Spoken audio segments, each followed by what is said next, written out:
A dica de química geral é sobre tabela periódica. A gente sabe que a maioria dos vestibulares hoje, eles não dão a tabela periódica. Inclusive o próprio Enem, você sabe que não vem a tabela periódica. Aí como é que você vai conseguir resolver uma questão, por exemplo, de propriedade periódica, que é comparativo, né? Você tem que saber a posição dos elementos da tabela. Como é que você vai montar uma questão dessa sem a tabela?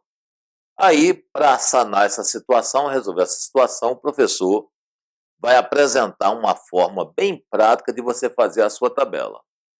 Eu sei que alguns materiais de cursinhos, né, outros professores, eles dão frases que você memoriza as frases e posiciona os elementos através das frases. Eu, pessoalmente, não gosto muito de frases, porque frases, elas são bem específicas, elas só localizam determinados elementos. E você não pode ficar nessa dependência. Então, eu acho que o mais correto, 100% seguro, é você saber como é que coloca qualquer elemento químico dentro da tabela periódica. Aí, para que a gente faça isso, a gente tem que entender como é que fez ou como é que fizeram as pessoas que montaram a tabela periódica. Quais foram os parâmetros que eles utilizaram. Então, veja bem, a tabela periódica atual, ela foi montada em função de dois parâmetros. Um elemento químico é colocado dentro de um grupo em função da sua subcamada mais energética, da sua distribuição eletrônica na ordem crescente de energia. Aí é o grupo. Um elemento é colocado dentro de um período de acordo com a sua quantidade de camadas. Então, o número de camadas define o período e a subcamada mais energética define o grupo.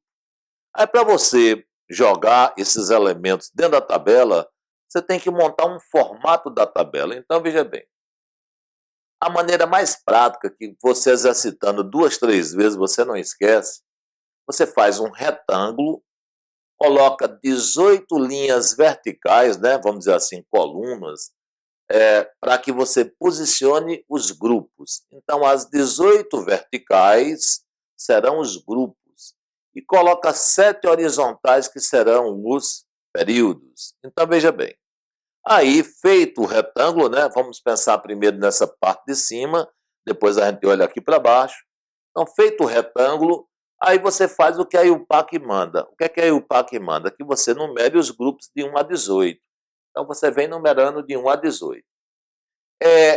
Ainda se conserva o posicionamento das famílias através de letras, usando as letras A e B. Então, a gente deve conservar. Aí, como é que você faz? Aí você começa lá da esquerda para a direita e vai colocar 1A, 2A, 3B, 4B, 5B, 6B, 7B, 8B, 8B, 8B. O 8B aparece 3 vezes. 1B, 2B. 3A, 4A, 5A, 6A, 7A, 8A. É uma sequência que é fácil de você fixar. Como a tabela periódica, os grupos, não é? Eles são determinados, o grupo de um elemento é determinado pela subcamada mais energética. Quais são as subcamadas, vamos dizer assim, mais utilizadas? São S, P, D e F. Pronto, nós vamos observar isso aí. Aí você pega, tá certo? Começa lá da esquerda e vem para a direita, começando por S. A subcamada S, ela tem de 1 a 2 elétrons, não é assim? Aí você bota S1, S2. A subcamada D tem de 1 a 10 elétrons. Aí você começa lá com D1 e vem na ordem. D2, D3, D4, D5, D6, D7, D8, D9, D10. A subcamada P, tá certo? Ela vai de 1 a 6 elétrons. Aí você coloca P1, P2, P3, P4, P5, P6. Pois bem, então aqui nós vamos ter os elementos do bloco S, aqui nós vamos ter os elementos do bloco P, e aqui no meio nós vamos ter os elementos do bloco D. Feito esse esboço, né? Aí você vai pegar os elementos químicos e colocar aqui dentro. Eu gostaria de falar dessa parte de baixo. Essa parte de baixo você faz 2 linhas horizontais e 14 verticais. Quem é que vem aqui para baixo? Vem aqui para baixo os elementos químicos que a subcamada mais energética for F. F vai de 1 elétron a 14. Então você vem de lá para cá, ó, de F1 a F14. Aí quando você pegar o elemento químico, que ele terminar em F, né, que a subcamada mais energética dele for F, você vai trazer ele aqui para baixo. Mas aí vem um questionamento, eu coloco ele na horizontal de cima ou na horizontal de baixo? Aí depende do número de camadas. Se o elemento químico terminado em F tiver 6 camadas, você vai colocar nos lantanídeos. Observe bem, ó. Lantanídeos é a primeira horizontal. Se o elemento químico terminado em F tiver 7 camadas, você vai colocar nos actinídeos. Ok? Então vamos lá. Então, olhando para cá agora, você pega cada elemento químico, né? Eu coloquei aqui 7, mas quem sabe fazer com 7, na realidade 7 não, é correto, 7.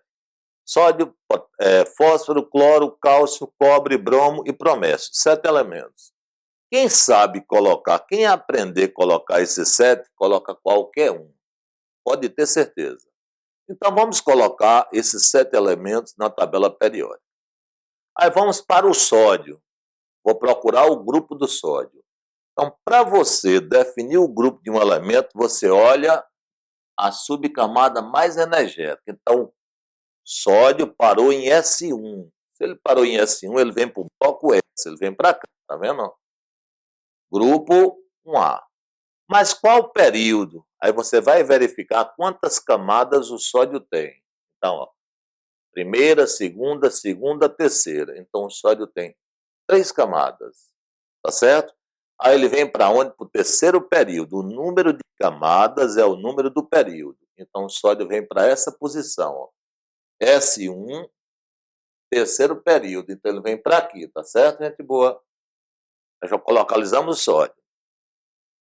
Uma maneira prática de você encontrar o número de camadas é você verificar na distribuição eletrônica o número maior que antecede a subcamada. Por exemplo, se você pegar o promessio, né? Qual é o número maior que antecede a subcamada? É esse aqui, tá vendo? 6. Então, automaticamente, esse elemento tem 6 camadas. Você pode ver assim para ser mais rápido. Tudo bem? Então, vamos lá. Fósforo. Fósforo tem como subcamada mais energética P3. Então, se ele tem P3, ele vai vir para cá, ó, P3. Quantas camadas tem o fósforo? 3. Então, ele vem para o terceiro período. Primeiro, segundo, terceiro. Então, o fósforo vem para cá. Cloro. Cloro tem como subcamada mais energética P5. Então, o cloro vem para esse grupo.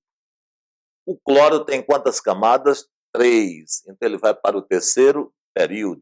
Então, está aqui o cloro. Tudo bem? Cálcio. Cálcio tem como subcamada mais energética S2. Então, se é S2, ele vai para o bloco S. Ele vai para cá. S2. Aí, veja bem. Quantas camadas o cálcio tem? 4. Então, ele vai para o quarto período. Então, S2, quarto período. O cálcio vem para cá. Tudo bem? Vamos lá, então. Cobre. Qual é a subcamada mais energética do cobre? D9. Então, o cobre vai para o bloco D. Aqui, ó, bloco D. Então, D9. Vai para o grupo 1B, tá certo? E vai para que período? Aí você olhou para o cobre, verifique aqui que o número maior aqui é esse. Então, o cobre tem 4 camadas.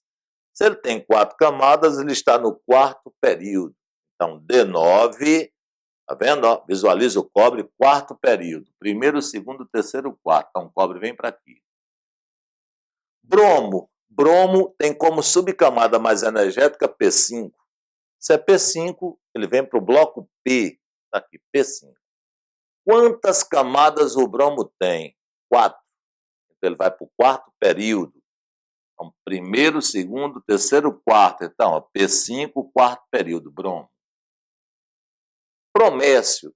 Promécio parou em F, né? Quando ele fala parou, estou me referindo à subcamada que você vai distribuindo em para, mais subcamada mais energética. 4F5. Então, F5. Subcamada mais energética F vem aqui para baixo. F5 vai vir para cá, ó. F5. Mas eu coloco nos lantanídeos ou actinídeos. Aí eu vou verificar quantas camadas o promécio tem. Como o valor maior aqui é 6, então o promécio tem 6 camadas. Se ele tem 6 camadas, ele está no sexto período. Se ele está no sexto período, ele vai ficar na parte de cima. Ele vai ficar aqui, ó, promécio. Bem, você viu que não é difícil montar essa tabela, é uma questão só de exercitar. Isso você tem que fazer em casa. Pode pegar vários elementos químicos, pegue o número atômico e tente colocar dentro da tabela nessa linha de raciocínio. O vestibular, obrigatoriamente, ele dá o número atômico quando ele não dá a tabela periódica. Tudo bem? Até a próxima. Olá, gente boa, tudo certinho? Como você já deve ter notado, as provas do Enem focalizam bastante 2 temas: desenvolvimento